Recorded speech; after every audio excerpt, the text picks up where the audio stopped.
Oi, gente, tudo bem com vocês?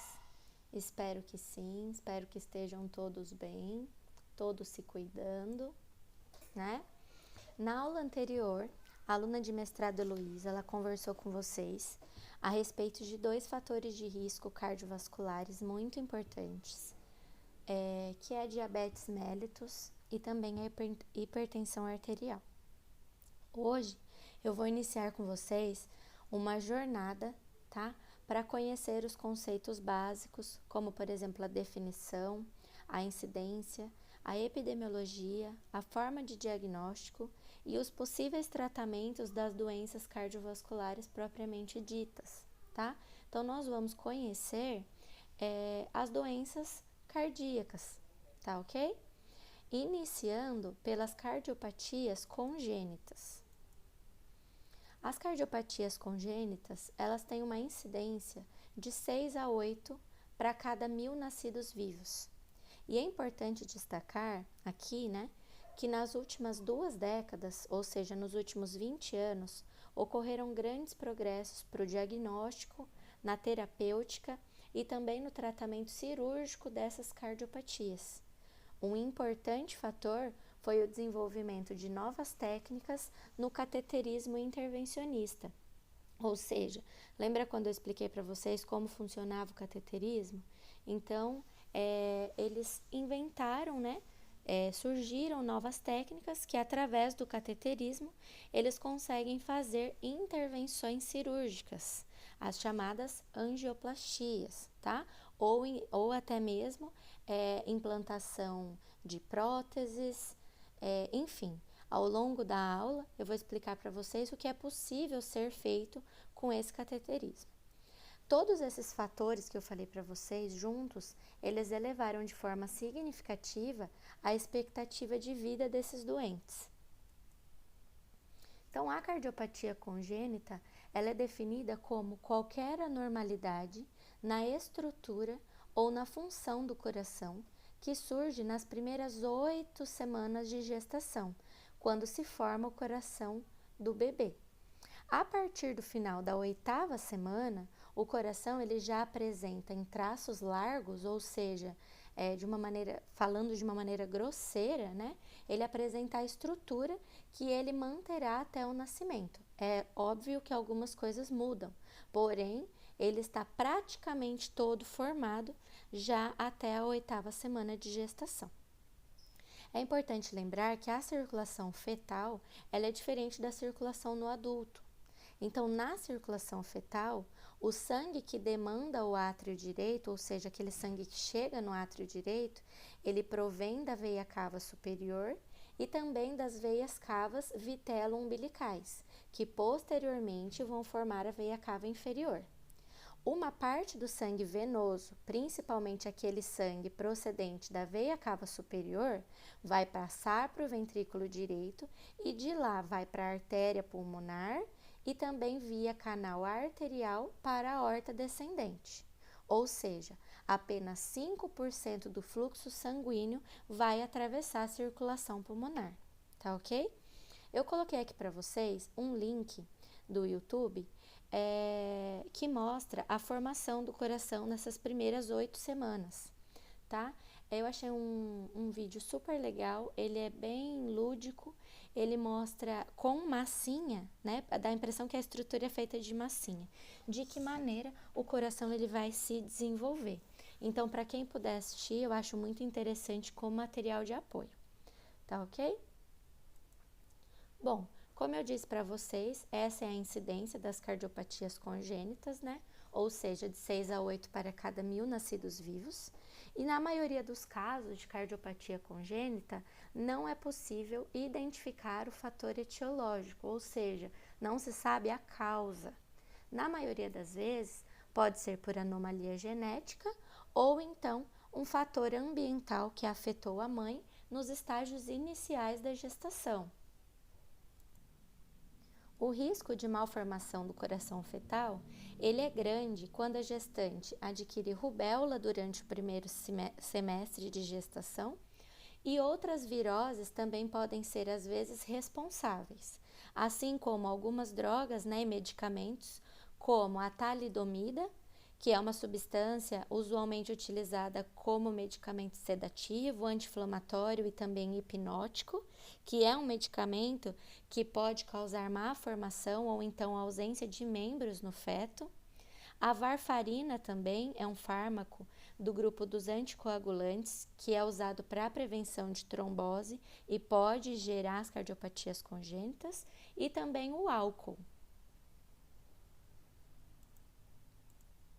Além disso, o coração, ele também pode participar, ou seja, ser afetado frequentemente em síndromes malformativas múltiplas, sobretudo na síndrome de Down, na síndrome de Marfan e também na síndrome de Turner.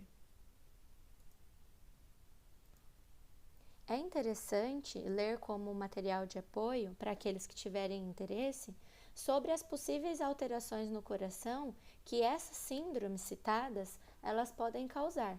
Algumas coisas eu vou falar ao longo da aula, porém aqueles que tiverem mais interesse de se aprofundar no tema, seria interessante olhar de que forma o coração ele é afetado nessas síndromes de malformação múltipla. Quando nós pensamos nos tipos de cardiopatia congênita, nós podemos distinguir 3 tipos de cardiopatias, tá? As comunicações entre a circulação sistêmica e a circulação pulmonar, ou seja, entre a parte esquerda do coração, né, as câmaras esquerdas e as câmaras direitas. Também podem ser lesões obstrutivas e também deslocamento ou ausência de câmaras, válvulas ou vasos, tá ok? Nas comunicações, nós temos a comunicação interatrial, interventricular e a persistência do canal arterial, que nós vamos falar de cada uma delas. Nas obstrutivas, a coarctação de aorta, a estenose da artéria aórtica, da válvula aórtica e a estenose da válvula pulmonar. E no terceiro tópico, né, que é o deslocamento ou ausência de câmaras, vasos ou válvulas, nós temos a transposição de grandes vasos, que nós também vamos conversar mais para frente com mais detalhes. Além dessa classificação aqui, né, de comunicações, lesões obstrutivas ou algum deslocamento ou ausência de estruturas, as cardiopatias congênitas, elas também podem ser classificadas em acianóticas e cianóticas. Então, é muito importante que fique claro para vocês que nas cardiopatias acianóticas, nós não temos a presença do sinal de cianose, ou seja, eu não tenho os lábios arroxeados, a borda do nariz, as pontinhas da orelha, as pontas dos dedos, por exemplo, tá? Então, eu não tenho como sinal a cianose, ou seja, a saturação não está comprometida, o oxigênio ele está perfundindo os tecidos, tá ok? Já nas cardiopatias cianóticas, nesse caso, né, nessas cardiopatias, nós temos como sinal a cianose, então o paciente ele apresenta esse sinal e também existe uma diminuição do oxigênio nessas regiões, então eu tenho comprometimento da oxigenação nesses tecidos.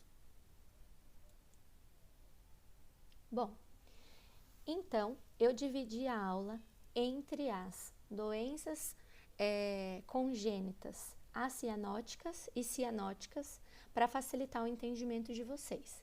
Então, nós vamos começar pelas cardiopatias acianóticas, lembrando que são aquelas nas quais a cianose não está presente e a saturação de O2 ela é normal, tá? Nessas cardiopatias acianóticas, existe um shunt, ou seja, como se fosse, como que eu posso dizer para vocês? Uma alteração no fluxo normal do coração. Então, uma derivação é um buraco ou uma pequena passagem que move ou permite o movimento de um fluido de uma parte do corpo para outra, tá? Então, o que isso quer dizer? O sangue, quando ele chega no coração normal, ele tem um fluxo laminar, ou seja, ele tem todos os caminhos a seguir e o sangue ele flui. A partir do momento que eu tenho alguma comunicação, alguma falha, algum estreitamento ou qualquer coisa que altere esse fluxo laminar e faça com que isso passe para um outro canal ou para uma outra cavidade ou para uma outra câmara, isso gera um shunt, tá? Nessas cardiopatias acianóticas, esse shunt ele vai ser das câmaras esquerdas para as câmaras direitas. Grosseiramente falando, para vocês já fixarem isso agora no início. Se eu tenho uma comunicação interatrial, ou seja, um buraquinho entre os meus átrios comunicando eles, quando o meu sangue chega no meu átrio esquerdo e esse átrio for contrair para mandar esse sangue para o ventrículo esquerdo, que seria o normal, o sangue ele vai escapar por esse orifício interatrial, causando um desvio do sangue do átrio esquerdo para o átrio direito, que era um lugar que esse sangue não era para ir, tá? Então, é isso que vai acontecer. Nas cardiopatias acianóticas, vai existir um shunt do lado esquerdo para o lado direito. Quais são elas? A comunicação interatrial, a comunicação interventricular, a persistência do canal arterial, a estenose da válvula pulmonar e a estenose da válvula aórtica e a coarctação aórtica, tá? Começando pela comunicação interatrial. Ela é caracterizada por uma abertura no septo interatrial, permitindo a passagem do sangue do átrio esquerdo, que é o átrio de alta pressão, para o átrio direito, ou seja, de baixa pressão. O shunt esquerda para direita, como eu disse para vocês, acontece e o que vai levar a um hiperfluxo pulmonar, tá? O que a comunicação interatrial ela vai gerar? Ela vai gerar uma sobrecarga no átrio, tá? Principalmente a dilatação do átrio direito, porque ele vai receber muito mais sangue do que ele deveria, e também um hiperfluxo pulmonar. Um terço das cardiopatias congênitas encontradas em adultos é a comunicação interatrial, tá? Isso se dá ao fato que existe uma estrutura que se chama foramen oval, que está no septo interatrial e que em 25% dos indivíduos ele permanece aberto, tá? Só que pelo seu caráter de válvula, ele impede que o fluxo passe do átrio esquerdo para o átrio direito. Quando existe a comunicação interatrial, ele não impede, tá? Então, por isso que ela é tão comum.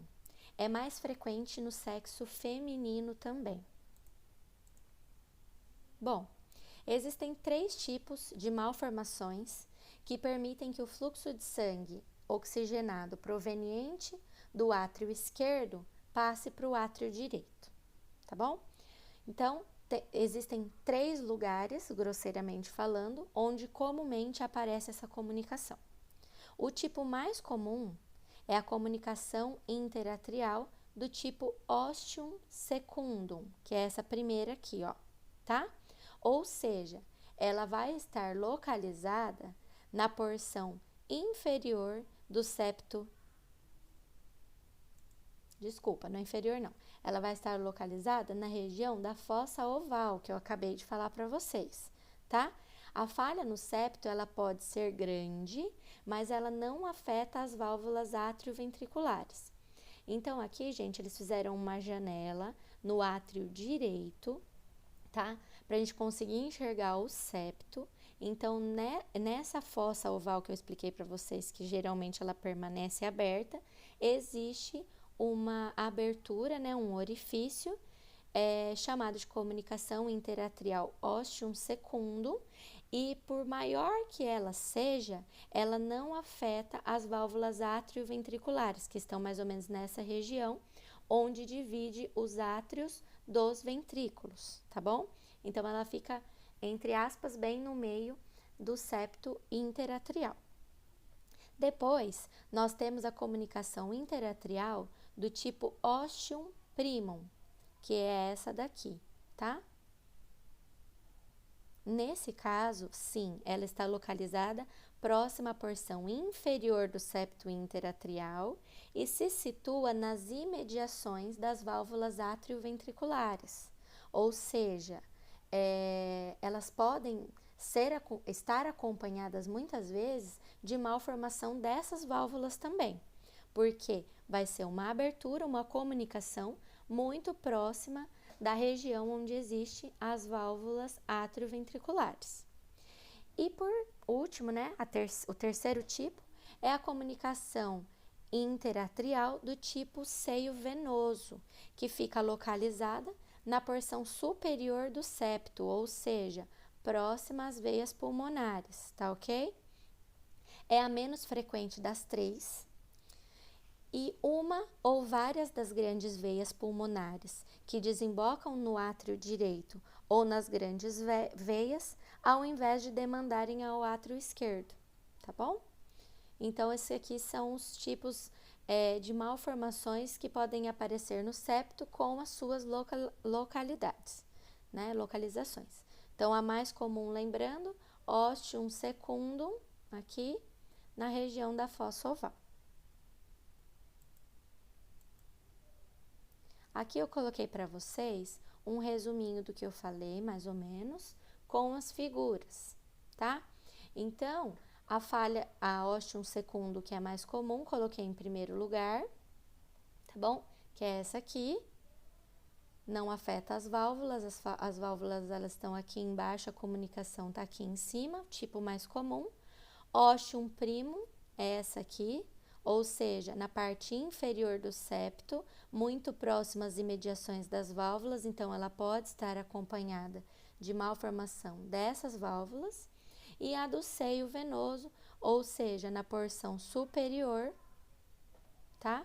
Uma ou várias das grandes veias pulmonares podem desembocar no átrio direito ou nas regiões das veias, ao invés do átrio esquerdo, é o tipo menos comum. Bom, quais são os sintomas? Os sintomas, eles são discretos ou inexistentes, dependendo do tamanho. Então, se for uma comunicação muito pequena, que não tiver acometimento de válvulas, esse paciente ele pode ter sintomas, pode ser assintomático, né, no caso de sintomas inexistentes, ou então ter sintomas discretos. Quanto maior e mais grave, maior a sintomatologia. Quando sintomáticos, esses pacientes podem apresentar fadiga, cansaço, dispneia aos esforços, tá? E esses sintomas são geralmente progressivos e se agravam caso se instale arritmias, como, por exemplo, a fibrilação ou flutter atrial. Em alguns casos mais graves, pode acontecer síncope. E por outro lado, tanto a comunicação interatrial como a comunicação interventricular completa, ela já se manifesta, em muitos casos, no primeiro ano de vida, tá? E os sintomas consistem em infecções de maneira repetida das vias aéreas e também estacionamento da curva ponderal, que é aquela curva que eu acho que todo mundo aqui já viu quando a gente ia no pediatra ou para quem tiver filho ou priminho, tem lá na caderneta de vacinação aquela curva onde o médico marca o crescimento, né, e o peso. Então, existe um estacionamento dessa curva, ou seja, a criança ela não está se desenvolvendo nem em relação ao crescimento e nem ganhando peso. E pode evoluir para a insuficiência cardíaca nesse primeiro ano de vida mesmo. Então, os exames complementares, eles são muito importantes para as doenças congênitas de maneira geral. Na comunicação interatrial com repercussão hemodinâmica, os exames eles vão apresentar aumento das cavidades direitas, dilatação do tronco pulmonar e hiperfluxo pulmonar, tá? O ECG ele vai apresentar quase sempre um bloqueio incompleto do ramo direito, por conta que, dependendo da região, tanto o shunt está acontecendo, como também a interrupção da atividade elétrica do coração. E o ecocardiograma com Doppler, ele vai ter o papel de confirmar o diagnóstico e também de medir, né, a magnitude do shunt, então quanto, né, de fluxo ele está extravasando, e o grau de repercussão hemodinâmica. No exame clínico, né, aquele exame físico, pode ser observado na inspeção o levantamento sistólico do ventrículo direito, que ocorre devido à hipertrofia desse ventrículo, com grande movimentação da região paraesternal esquerda. E na ausculta, pode haver um desdobramento da segunda bulha, tá? Que foi conversado com vocês na aula de ausculta. A radiografia, como eu disse, ela pode ser normal nos casos sem repercussão hemodinâmica ou mostrar aumento das cavidades direitas, acompanhada de dilatação do tronco pulmonar, do hiperfluxo pulmonar, naqueles pacientes com repercussão hemodinâmica. O bloqueio do ramo é um bloqueio do sistema de condução elétrica que envolve a interrupção total ou parcial da condução, né, dos impulsos elétricos pelos ramos direito ou esquerdo do feixe. Então, nesse caso, o ECG vai mostrar quase sempre um bloqueio parcial ou incompleto do ramo direito. Tá ok? Então, isso são os achados que podem ser encontrados quando esse paciente realiza exames complementares. O tratamento, tá?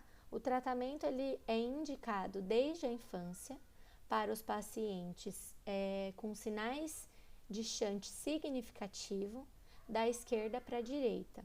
O que é um shunt significativo? É quando o fluxo pulmonar ele for no mínimo 1,5 vezes maior que o fluxo sistêmico, ou seja, existe muita sobrecarga pulmonar, existe um hiperfluxo pulmonar, existe uma hipertensão pulmonar. E isso é muito ruim, né? Leva a um prognóstico ruim. Então, quando esse paciente apresenta um shunt significativo, o tratamento ele já é indicado, tá ok? É uma intervenção relativamente simples e de baixa mortalidade. Então, aqui nas fotos, nas figuras, vocês podem ver a primeira figura, né?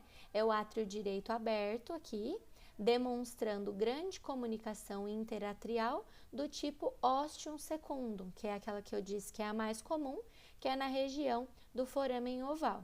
E aqui na figura ao lado, mostra o átrio direito aberto, com a comunicação interatrial já corrigida com uma placa de pericárdio bovino, tá ok? Esse é o tratamento cirúrgico. Além do tratamento cirúrgico, no caso da comunicação interatrial ósteo secundum, que é essa mesma que vocês viram no tratamento cirúrgico, além daquela opção, o defeito ele pode ser fechado pelo cateterismo intervencionista com próteses, tá? Então, o paciente ele faz um implante de uma prótese que é disponível hoje no mercado, tá ok? Então, através do cateterismo, o médico hemodinamicista, ele entra com o catéter, tá?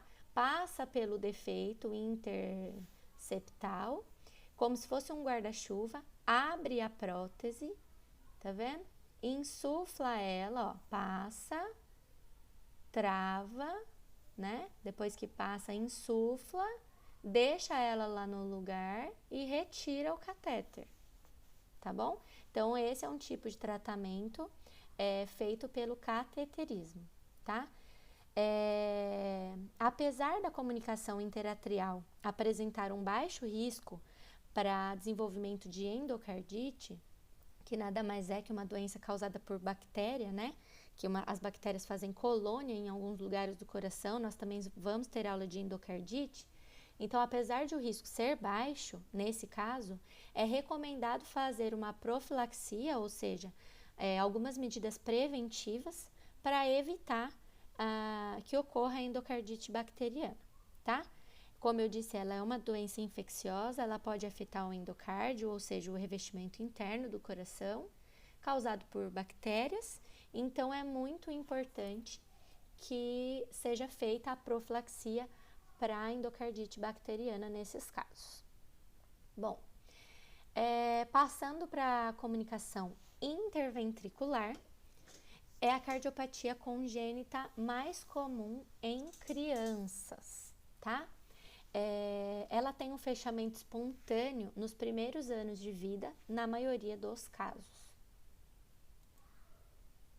E assim como a comunicação interatrial, a comunicação interventricular também é caracterizada por uma abertura, mas nesse caso, essa abertura fica no septo interventricular, como mostrado aqui nessa figura, tá ok?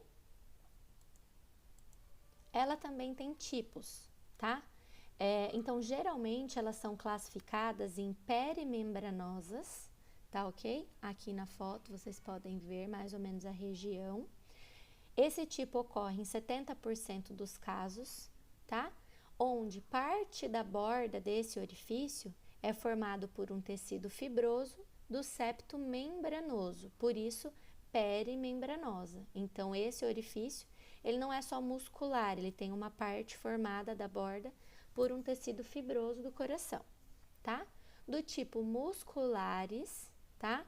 Que vai ocorrer em 5 a 20% dos casos, ou seja, a borda toda é de tecido muscular e de via de entrada subarterial é o último tipo, tá? Então, a muscular aqui, ó, tem 3 aqui, tá? E toda a borda dela é músculo, tá bom? E essa última que eu falei, chamada de via de entrada ou então de subarterial, depois eu vou, antes de gravar o PDF, eu vou colocar uma barrinha aqui e vou acrescentar o nome subarterial para vocês lembrarem que é a mesma coisa, tá? Essa última, ela acontece em 5 a 30% dos casos de comunicação interventricular e parte da borda, ela está em contiguidade com o tecido fibroso das válvulas arteriais, tá bom? Então, ela está muito próxima, até juntinho das válvulas arteriais. As duas primeiras são as mais frequentes. E é muito importante também vocês entenderem que essas comunicações, elas podem ser únicas, tá? Em qualquer região do septo, ou então múltiplas, tá? Quando ela é na sua porção muscular. Então, quando a gente fala de comunicação interventricular muscular, ela pode ser múltipla. Eles chamam tipo, entre aspas, de queijo suíço, porque tem vários furinhos como aqui na foto, tá ok? Bom, os sintomas também dependem do tamanho e do grau, tá? Da resistência vascular pulmonar e da magnitude do shunt, assim como na comunicação interatrial. Comunicações interventriculares pequenas são, em geral, assintomáticas.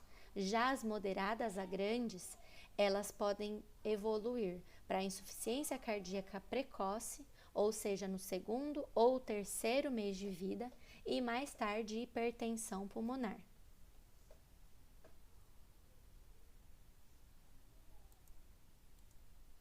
São sintomas, tá? Da insuficiência cardíaca. Então, como elas podem evoluir muito precocemente, eu trouxe para vocês um quadro com os sintomas da insuficiência cardíaca. Então, falta de ar, edemas de membros inferiores, fadiga, aumento do ritmo cardíaco, tosse crônica, mobilidade limitada, confusão, náusea, perda de apetite. Tá ok? Como é realizado o diagnóstico e o tratamento nesses casos? Então, os exames complementares, o que eles vão nos mostrar? O ecocardiograma com Doppler, ele confirma o diagnóstico, tá? Ou seja, ele faz o diagnóstico anatômico, morfológico, assim como a gente aprendeu que é o objetivo desse exame, e também dosa a magnitude do shunt, tá ok?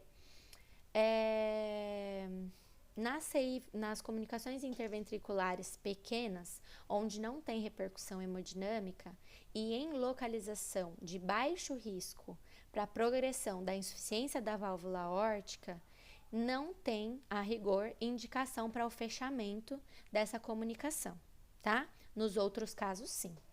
Também precisa ser realizado a profilaxia para endocardite bacteriana. A radiografia de tórax, ela pode ser normal, tá?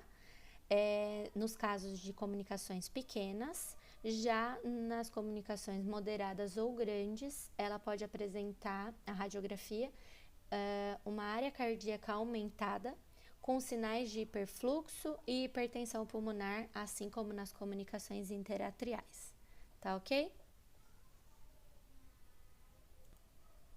E a localização é muito importante nesse caso, porque na posição subaórtica, que eu falei para vocês, né, que é a de via de saída, mesmo pequena, mesmo uma comunicação pequena, há já uma predisposição para o prolapso ou lesão dessa válvula aórtica, com consequente regurgitação, ou seja, sangue volta, às vezes necessitando de uma troca valvar também.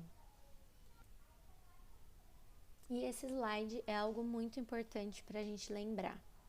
Quando o fechamento dessa comunicação é insuficiente para impedir que se forme um shunt de grande volume, os pequenos vasos pulmonares eles podem ficar danificados em virtude da sua exposição à força de ejeção e à pressão exercida durante a contração do ventrículo esquerdo, podendo resultar numa hipertensão pulmonar irreversível. Então, é uma patologia que, se não corrigida, pode causar problemas muito sérios, tá ok? E a próxima que nós vamos conversar agora é a persistência do canal arterial. Então, essa figura aqui, ela nos traz a comunicação interatrial, tá? Um tipo dela. Aqui parece que é um ostium secundo, né? Parece estar na região do forame oval. Então, uma comunicação entre o átrio esquerdo e o átrio direito. Também nos traz a comunicação interventricular. Aqui está bem perto da válvula aórtica. Então, parece ser uma comunicação subaórtica, né? Então, um shunt da esquerda para a direita, do ventrículo esquerdo para o ventrículo direito. E o que nós vamos estudar agora, a persistência do canal arterial. A persistência do canal arterial nada mais é do que uma comunicação entre a artéria aorta com a artéria pulmonar, tá? Esse canal, ele existe na circulação fetal e ele é fechado depois, tá? É fisiológico o fechamento dele. Só que, no caso dessa patologia congênita, o que ocorre é que esse canal ele não fecha, então ele persiste aberto, por isso persistência do canal arterial. Então, aqui eu trouxe para vocês uma figura disso que eu acabei de falar. Então, antes do nascimento, tá? O canal de ligação entre a artéria aorta e a artéria pulmonar é vital para a sobrevivência do feto, tá? Visto que a circulação ela está alterada, ela é diferente do adulto, ou seja, é um canal de ligação. Depois do nascimento, essa via se fecha, a criança passa a respirar sozinha e os sangues já não se misturam mais, ou seja, o canal de ligação ele é fechado. Então, nessa patologia, nós temos a persistência desse canal, ou seja, ele não se fecha. Ele é mais frequente no sexo feminino, em crianças nascidas em grandes altitudes, em prematuros e em portadores de rubéola congênita, tá? As alterações e repercussões hemodinâmicas vão depender do tamanho, do comprimento e também da resistência vascular pulmonar. O mais comum é apresentar um shunt pequeno ou moderado, com pequena ou nenhuma repercussão no decorrer das suas vidas. Então, é possível viver com esse canal aberto se o tamanho for pequeno, se a resistência vascular for pequena, tá? Então, quais os sintomas? Geralmente assintomáticos, e quando sintomáticos, vão apresentar sinais de insuficiência cardíaca, infecções pulmonares de repetição e sinais de aumento das cavidades esquerdas, tá? Geralmente é sintomático em crianças no primeiro ano de vida, tá? Que são portadoras da persistência do canal arterial grande, tá bom? Com uma alteração hemodinâmica e com uma resistência vascular pulmonar aumentada.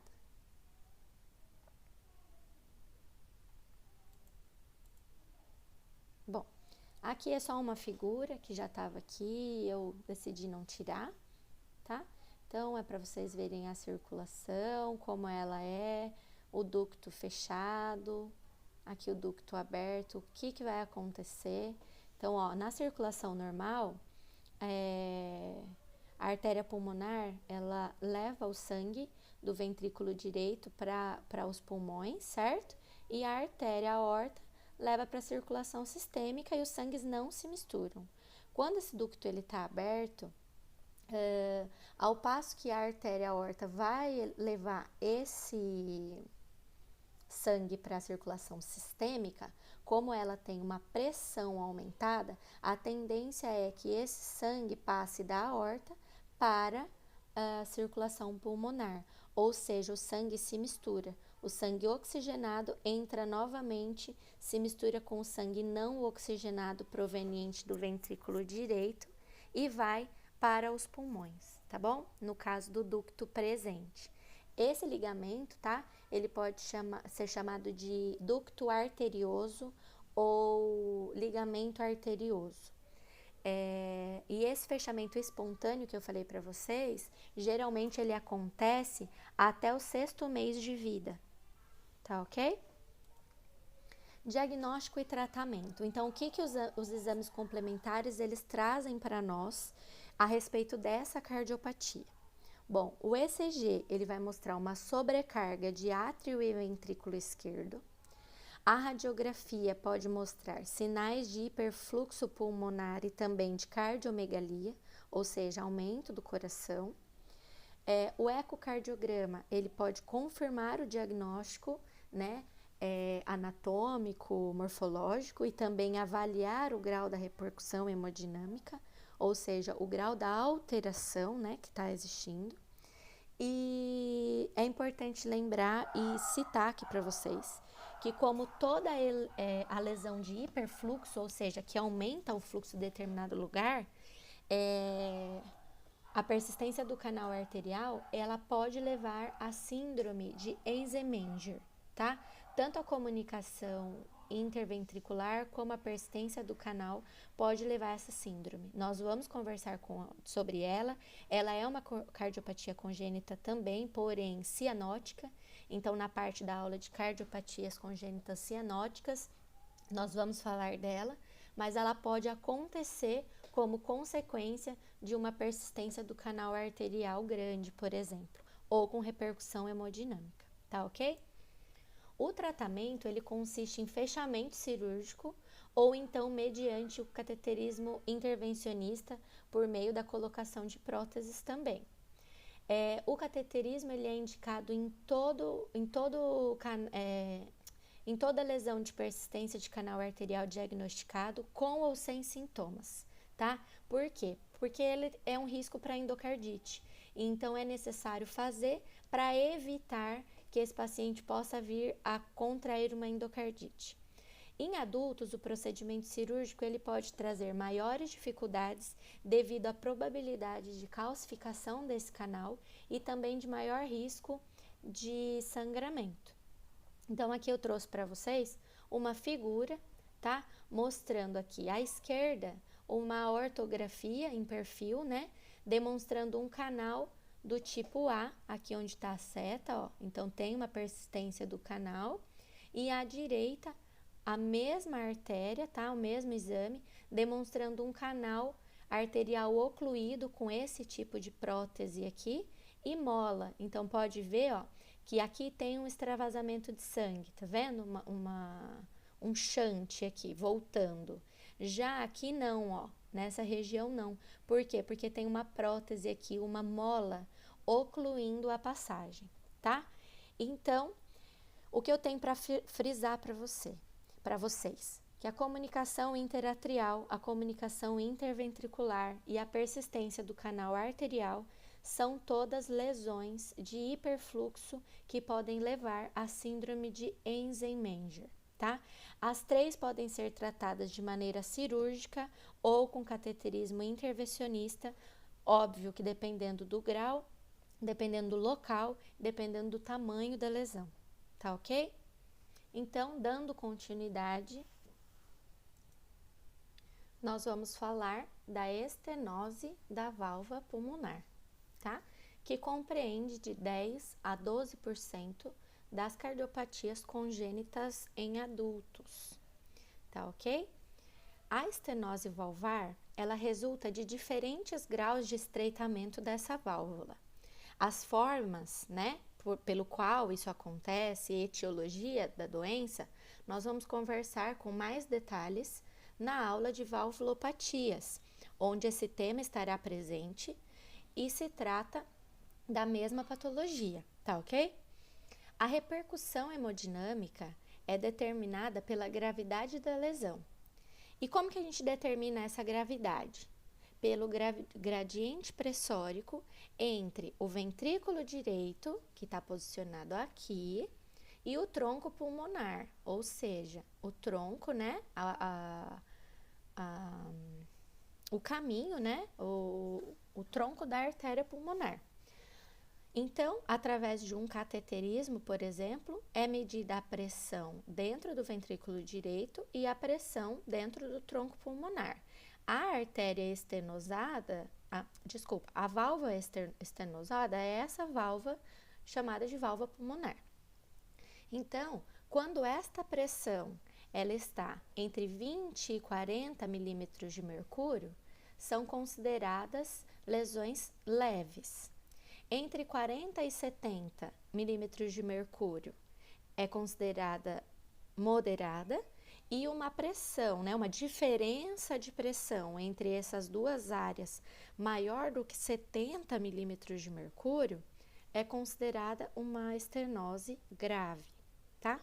Leves e moderadas são geralmente assintomáticas, enquanto uma estenose grave pode levar a dispneia, fadiga e, nos casos mais graves, dor precordial e síncope, tá? Como se dá o diagnóstico e os tipos de tratamento também vamos discutir depois. Aqui estamos discutindo apenas a estenose pulmonar congênita, tá ok? Ou seja, ela pode aparecer por uma má formação lá nas primeiras 8 semanas de gestação, onde o coração ele é formado. Então, observando essa imagem aqui, a gente vê como seria a abertura normal da válvula pulmonar e aqui como seria a abertura de uma válvula pulmonar estenosada, ou seja, a passagem de sangue, ela fica com a sua luz diminuída e o sangue que deve passar por ela fica com um caminho mais estreito, ou seja, impedindo que o fluxo discorra normalmente, tá ok? A estenose aórtica também é uma cardiopatia congênita, tá? E ela é considerada de caráter congênito quando ela aparece em adultos menores de 60 anos, quando é descartado origem de doença reumática, tá bom? Se ela não for considerada congênita, ela pode ser, por exemplo, de origem de uma fibrocalcificação dessa válvula, tá? Por exemplo, decorrente de uma válvula aórtica bicúspide. Então, o que eu quero dizer com isso? A válvula aórtica, ela geralmente, né, a anatomia dela, ela tem 3 cúspides, tá? Então, por isso que ela é chamada tricúspide.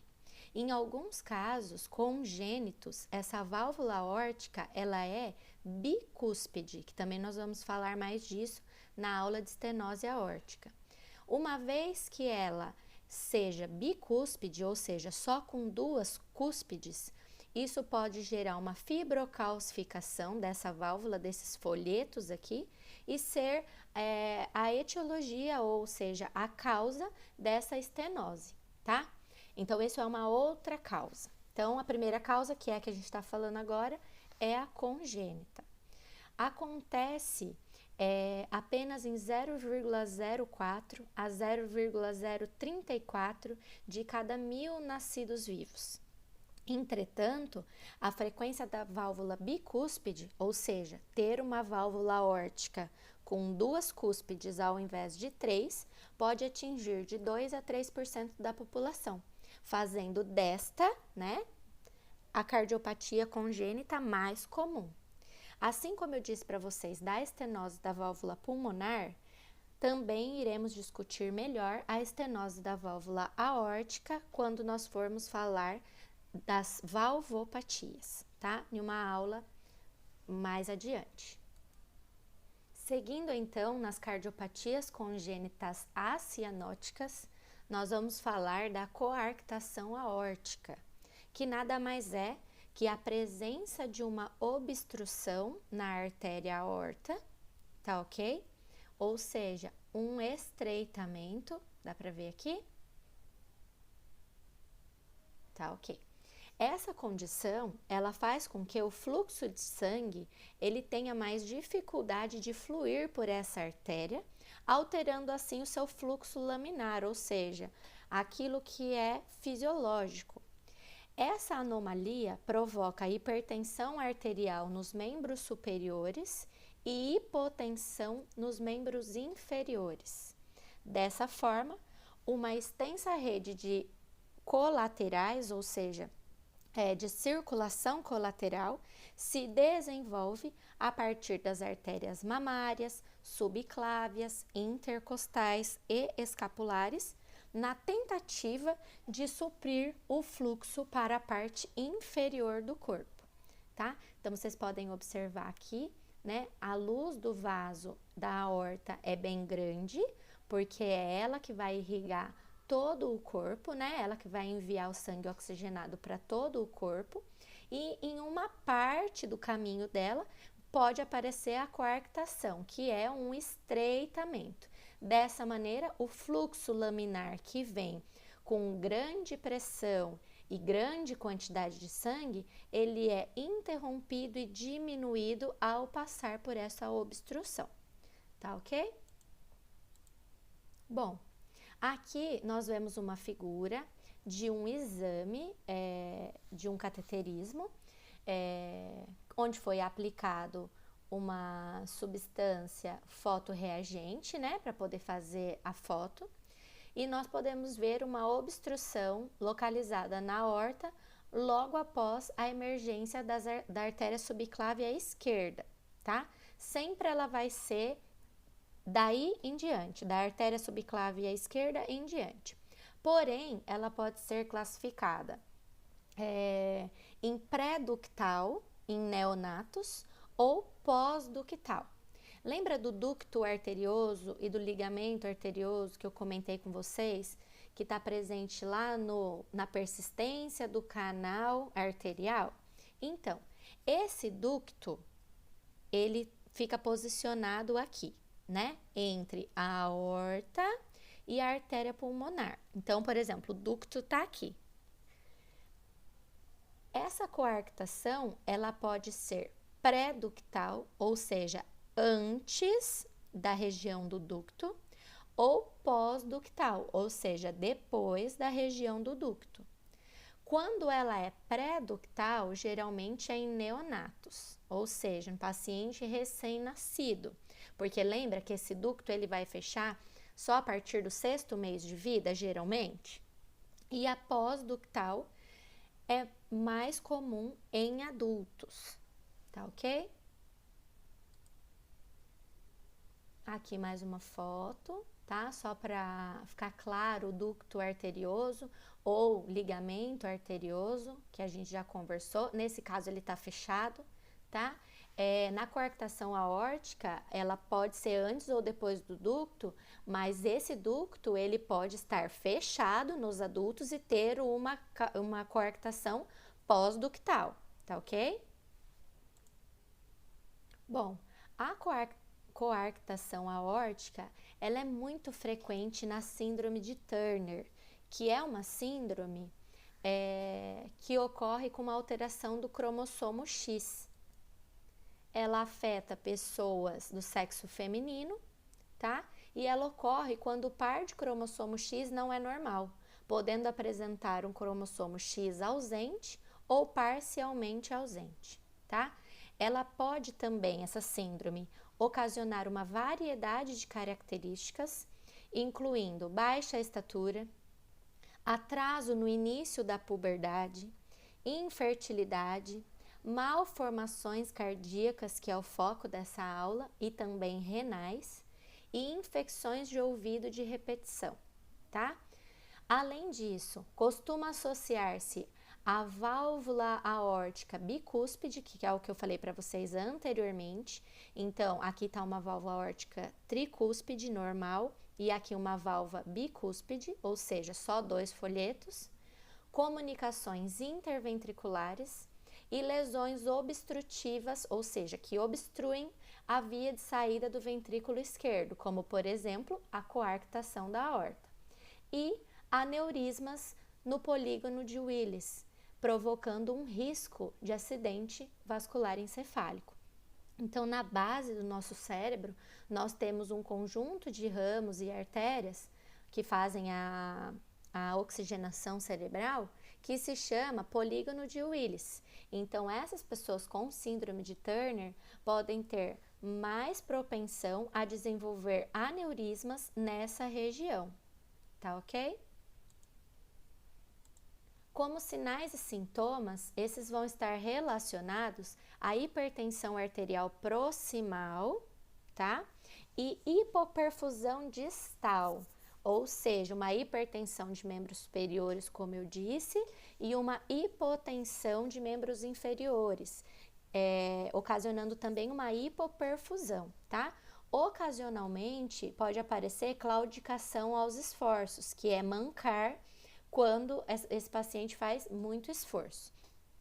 Também podem aparecer sinais e sintomas ligados a algumas complicações que podem aparecer a partir dessa doença de base, como, por exemplo, hipertensão arterial, como eu já disse, insuficiência cardíaca, dissecção aórtica, que nada mais é que aquele rasgo na camada íntima da artéria, promovendo o deslocamento do sangue, ao invés dele passar só dentro da artéria, desculpa que eu tirei, ao invés dele caminhar só por dentro da artéria aorta, ele, através de um rasgo, ele passa a circular por dentro dessa outra camada da artéria aorta. Além disso, insuficiência coronária precoce, endocardite e acidente vascular encefálico. O diagnóstico e tratamento, ele depende de alguns exames complementares, tá? O diagnóstico clínico, ele é relativamente simples, desde que os pulsos sejam sistematicamente analisados nos pacientes hipertensos, especialmente em crianças e adultos jovens, pois, como eu disse, a diferença da pressão na parte superior existe entre a parte superior e a parte inferior, então, por isso, analisar os pulsos. Além disso, o ecocardiograma, a tomografia computadorizada e a ressonância magnética ou arteriografia podem confirmar o diagnóstico. A cirurgia ela é indicada quando há hipertensão arterial ou sinais de coarctação grave, ou seja, uma obstrução muito severa que restrinja muito esse fluxo. Porém, pode surgir como complicação a formação de aneurismas na região adjacente à correção cirúrgica. Então, uma vez feita a cirurgia, pode surgir como complicação pós-cirúrgica formação de aneurismas na artéria aorta.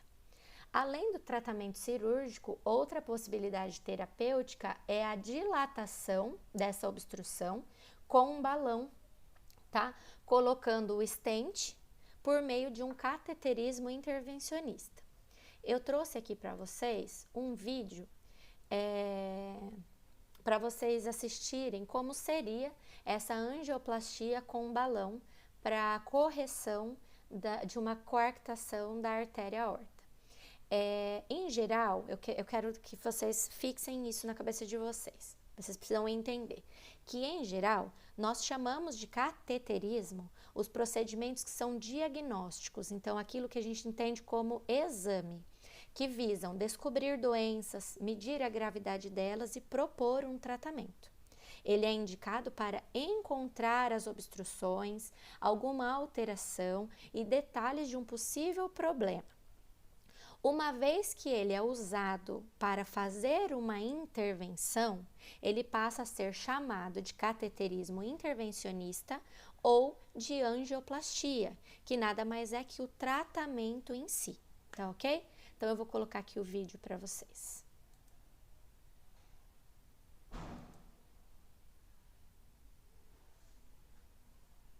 Então, a coarctação, ela tá presente ali. Injetado o contraste. Aqui do lado, ó, dá para ver a imagem que eu vou voltar um pouquinho, ó. Do lado aparece a imagem que o hemodinamicista vê ao fazer o procedimento, ó.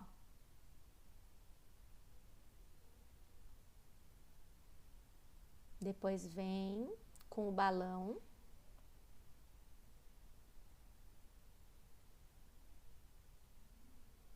Tira o catéter um pouco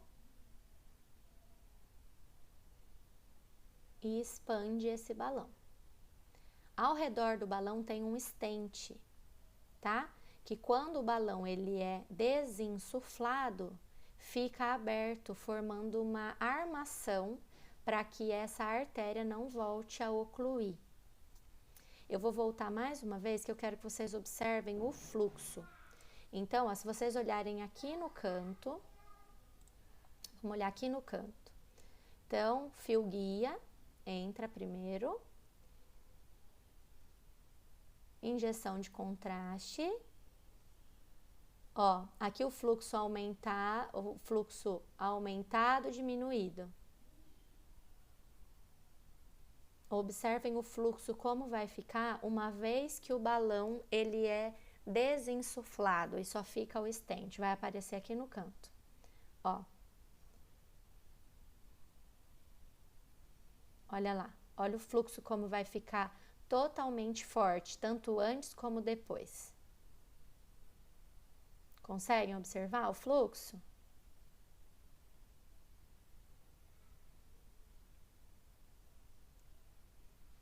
Tá bom, pessoal? Então, esse é uma angioplastia feita através do cateterismo intervencionista, tá bom? Eu vou pausar essa aula agora, porque já deu 1 hora, senão o YouTube não carrega, e eu gravo no próximo vídeo a parte das cardiopatias cianóticas, tá ok? Um beijo para vocês!